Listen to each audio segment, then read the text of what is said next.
바다에서 사고가 났을 때 아이들에게 대응 능력을 길러주기 위해 바다 생존 수영 교육이 지난해부터 도입됐는데요. 하지만 교육 인력을 확보하기가 쉽지 않아 시행 2년 만에 좌초될 위기에 처했다고 합니다. 박현주 기자입니다. 구명복을 입은 아이들이 물 위로 얼굴을 내놓고 누운 채 천천히 물살을 가릅니다. 바다에 빠졌을 때 얼굴을 들면 심리적 안정을 취할 수 있고 주변을 살필 수 있기 때문입니다. 여러 명이 함께 모여 거친 물살에 휩쓸리지 않도록 하는 방법도 배웁니다. 제주도교육청과 해경이 함께 마련한 바다 생존 수영 교육 현장. 그동안 실내 수영장에서 이뤄지다가 지난해부터 실제 바다에서 훈련하는 방식으로 바뀌었습니다. 처음에는 바다에서 한다고 하니 걱정이 많이 됐는데 해양유전 선생님들이 친절하시고 다 잘 가르쳐 주셔가지고 두려움을 극복할 수 있었고 이제 수영장과 달리 더 실감나고 재미있었고 실제로 바다에서 사고가 났을 때 대응력을 키워주기 위한 실전형 생존 교육입니다. 실질적으로 아이들이 해양 사고가 일어났을 때 실질적으로 대처할 수 있는 능력을 조금 키우고 또 아이들이 스스로 몸을 지킬 수 있도록 하는 것에 중점을 두고 교육을 진행했습니다. 학생과 학부모의 만족도도 높습니다. 지난해 바다 생존 수영 교육을 받은 학생의 95%가 만족한다고 답했습니다. 이에 따라 제주도교육청은 도내 모든 초등학생들로 바다 생존 수영을 확대할 계획입니다. 그러나 해경은 순환사고가 집중되는 여름철 업무 부담이 커지기 때문에 올해만 진행하고 내년에는 계획이 없다는 입장입니다.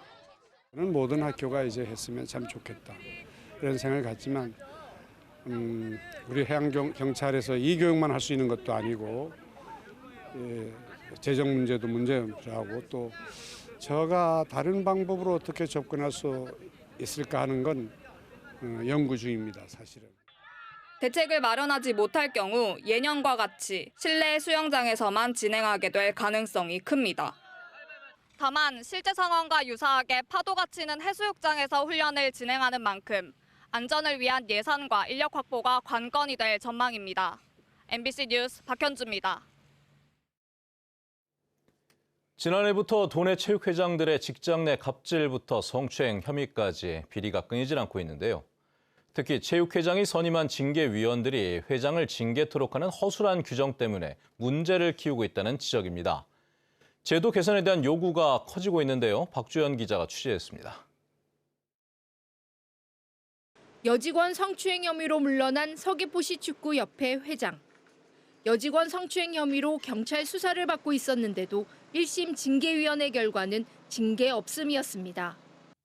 축구협회의 규정에도 성폭력 범죄는 징계 사유가 충분히 인정되면 징계할 수 있도록 돼 있는데도 지키지 않았습니다.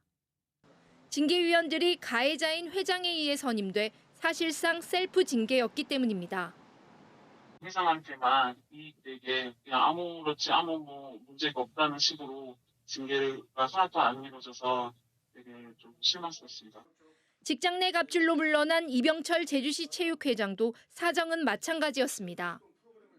징계 혐의자가 구성을 한 위원들을 통해서 징계 절차가 이루어지다 보니까 저희가 생각했던 것만큼의 그런 공정성이 확보됐다고는 보여지지 않습니다. 특히 상급 기관인 문화체육관광부 스포츠윤리센터가 조사에 나서면 바로 재심을 열어 사건을 마무리 짓는 꼼수도 문제입니다. 스포츠윤리센터가 조사를 시작하자마자 서귀포시 체육회는 곧바로 재심을 열어 징계 수위를 낮춰 사건을 종결했습니다. 일사부재리 원칙을 적용해 상급 기관의 중징계를 미리 차단하기 위해서입니다. 때문에 체육회장의 비리의 경우 셀프 징계를 하지 못하도록 국민체육진흥법 개정이 필요하다는 지적이 나오고 있습니다. 윤리센터에 좀 약간 수사권을 좀 부여해서 셀프 징계보다도 좀 상위 기관이 이런 징계를 처리할 수 있도록 국민체육진흥법 개정이 너무 절실하다고 생각을 하고 있고요. 회장이 선임한 징계위원들이 회장을 징계하는 구조적인 문제 때문에 체육회장들의 비리를 견제하지 못하는 상황. 행정당국도 관리감독에 손을 놓고 있는 사이 체육계 신뢰가 바닥을 무른 채 추락하고 있는 만큼 제도 개선 요구는 더욱 커지고 있습니다. MBC 뉴스 박주연입니다. 감귤은 대표적인 겨울철 과일인데요. 하지만 본격적인 더위가 시작된 여름철에도 귤을 맛볼 수 있습니다. 제철을 맞은 하우스 감귤의 본격 출하가 시작됐는데 엄격한 품질 관리로 소비자들에게 인기를 끌면서 재배 면적도 꾸준히 늘고 있다고 합니다. 김항섭 기자입니다. 비닐하우스 안에 감귤 나무들이 가득합니다. 대표적인 겨울철 과일인 감귤이 나무마다 주렁주렁 열렸습니다. 하우스 감귤이 수확철을 맞으면서 잘 익은 열매를 따는 손길이 분주합니다. 이처럼 비닐하우스 안에서는 감귤들이 노랗게 익어가고 있는데요. 하우스 감귤 출하는 오는 9월까지 이뤄집니다. 최근 기온이 높아지고 일조량도 많아지면서 품질이 좋아지고 있다는 평가입니다. 하우스귤 작황은 작년보다도 좀 농사가 괜찮게 많이 달렸고 7월 말 8월 경에는 아마 가격이 좀 오르지 않을까 그렇게 생각하고 있습니다. 제주산 하우스 감귤 재배 면적은 지난 2015년 250헥타르에서 지난해 468헥타르로 87% 늘었습니다. 생산량도 꾸준히 늘어나 10년 전 2만여 톤에서 올해는 2만 6천여 톤으로 30% 증가했습니다. 노지감귤에 비해 가격도 높고 안정적인 소득을 얻을 수 있어 재배 면적과 생산량이 꾸준히 증가하고 있는 겁니다. 노지감귤은 전체 감귤류 재배 면적의 72%에 이르지만 수입은 48%에 그치는 반면 하우스 감귤은 전체 재배 면적의 2%에 불과한데도 수입은 8%가 넘습니다. 특히 농산물 산지 유통센터에서 철저한 품질 관리와 선별을 통해 당도 11에서 12브릭스의 고품질 감귤을 출하하면서 소비자들에게 인기를 얻고 있습니다. 바로바로 수확해서 며칠 2, 3일 내로 출하하기 때문에 제철 감귤 또 신선한 감귤이기 때문에 걱정은 하지 마시고 안전하게 맛있게 드실 수 있기 때문에 그렇게 했으면 좋겠습니다. 농협은 하우스 감귤 판매를 늘리기 위한 홍보를 확대하고 품질 관리도 강화할 방침입니다. MBC 뉴스 김항섭입니다.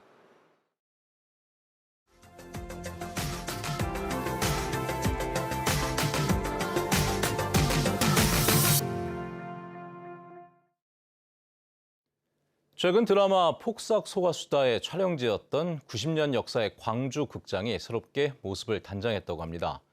시민들의 기부금으로 영사기와 스크린 등을 최신 장비로 교체한 건데요. 이를 기념하는 특별 상영회가 열렸습니다. 광주 MBC 천홍희 기자입니다. 올해로 문을 연 지 90년이 된 광주 극장에서 특별한 상영회가 열렸습니다. 오래된 영화 상영 장비들을 최신 장비로 바꾼 것을 기념하는 자리입니다. 광주 극장을 보기 위해서 광주를 찾는 그런 공간으로 만들어보고 싶었습니다. 일제 강점기 시절인 1935년 문을 연 광주 극장은 지난 수십 년간 지역민들의 추억이 쌓인 문화 공간으로 자리매김해왔습니다. 독립영화와 예술영화 등을 주로 상영하면서 다른 극장과 차별을 두기도 했습니다. 하지만 대형 영화관이 들어서면서 적자 운영이 계속됐고 폐관 위기에 처하기도 했습니다.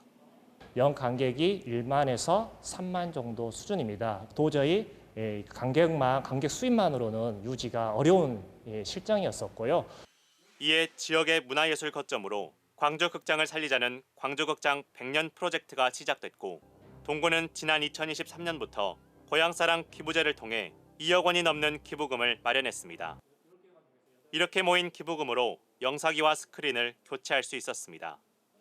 이번에 새로 바꾼 4K 영사기인데요. 기존의 2K 영사기보다 생생하고 선명한 화질로 영화를 감상할 수 있습니다. 광주극장에 애정을 갖고 기부에 참여했던 시민들도 오늘 상영회에 참석해 남다른 감회를 전했습니다. 멀티플렉스에서 그 배급이나 그런 거 독과점이 심하니까 거기서 선택 못 받은 영화들 볼 수 있어서. 동구는 광주극장을 국가 등록 문화유산으로 등록하는 절차를 밟고 있습니다. MBC 뉴스 천홍희입니다.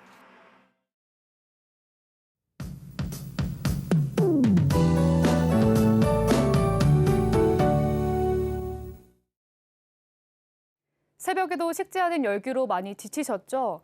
열대야가 이어지면서 아침부터 숨막히는 더위가 시작되고 있습니다. 한낮에는 31도까지 오르면서 더위가 기승을 부리겠는데요. 오늘 체감온도는 35도 안팎까지 오르면서 후덥지근하겠습니다.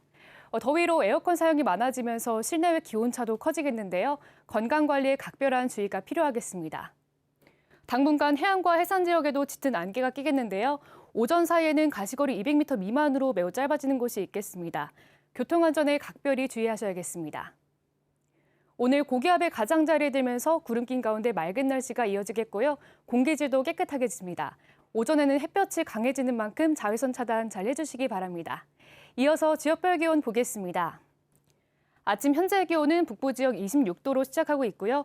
남부 지역 27도, 산지 지역은 22도로 시작하고 있습니다. 낮 최고 기온은 북부 지역 31도, 서부 29도, 산지 지역은 27도로 예상됩니다. 도서 지역도 대체로 맑은 날씨가 이어지겠고요. 햇볕도 강하게 내리쬐겠습니다. 바다의 물결은 제주 전 해상에서 잔잔하게 일겠는데요. 곳곳에 안개가 끼는 곳이 있어서 해상 안전사고에 주의하시기 바랍니다. 본격적인 무더위 속에서 7월이 시작되고 있습니다. 더위로 인해서 몸이 쉽게 지칠 수 있으니까요. 틈틈이 수분 섭취와 휴식 잘 챙겨주시기 바랍니다. 날씨였습니다. 오늘부터 도시가스요금이 인상됩니다.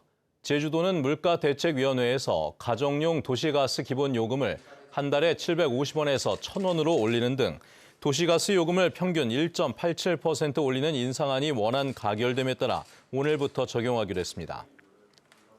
물가대책위는 요금 인상 적용 시점을 늦추라는 조건을 달았지만 제주도는 업체 협의 등을 거쳐 산자부의 인상 적용 시점을 그대로 적용하기로 했습니다. 한편 현행 1톤에 18,000원인 분뇨 수집 운반 수수료를 37% 올리는 인상안도 가결돼 관련 조례 개정이 추진됩니다. 지역 화폐 탐나는 전의 인센티브 적립률이 오늘부터 10%로 조정됩니다. 제주도는 소비 진작을 위해 한시적으로 시행한 인센티브 15% 조치를 이달로 종료하고 오늘부터 월 70만 원 한도 안에서 10%로 다시 조정하기로 했습니다. 적립률 15%를 적용한 지난 4월부터 6월까지 탐나는 전 사용액은 618억 원으로 10%를 적용했던 1월부터 3월까지 280억 원보다 120% 증가했습니다. 제주도는 도내 고등학교 졸업생이거나 공고1 기준 6개월 이전부터 제주에 주민 등록을 둔 19세 이상 39세 이하 청년을 대상으로 학자금 대출 이자를 지원합니다. 지원 신청 기간은 오늘부터 오는 9월 말까지며 정부 24 누리집에서 온라인으로 신청할 수 있습니다. 제주도는 이달부터 제주도 소유의 공공시설 가운데 특정 시간대 사용하지 않는 공간을 개방하는 공공시설 유휴 공간 개방 사업을 본격적으로 시행합니다.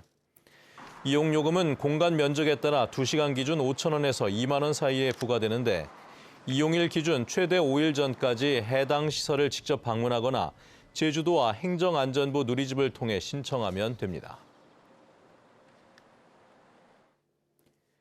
영구 보존 대상인 지적기록물의 전산화 작업이 마무리됐습니다.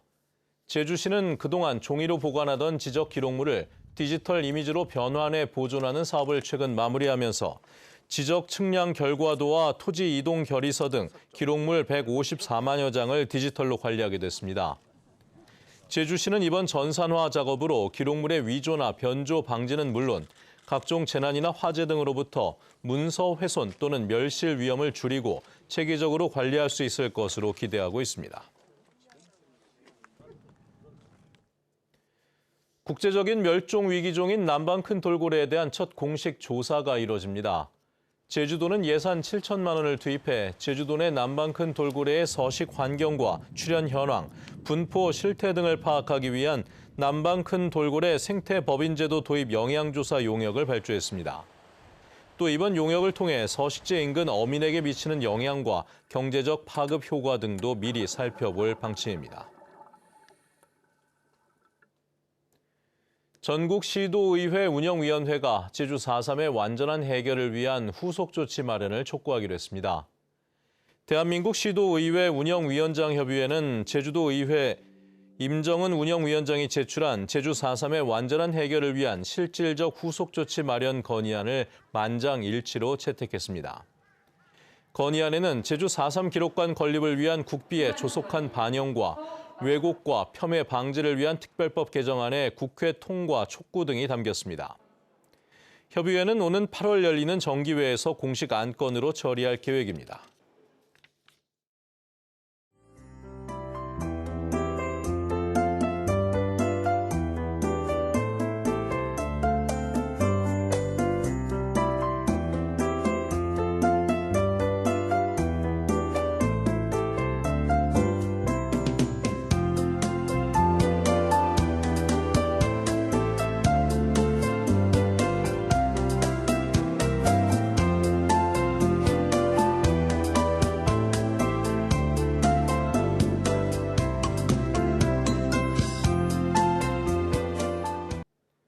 네, 뉴스투데이 제주를 마칩니다. 시청해주신 여러분 고맙습니다.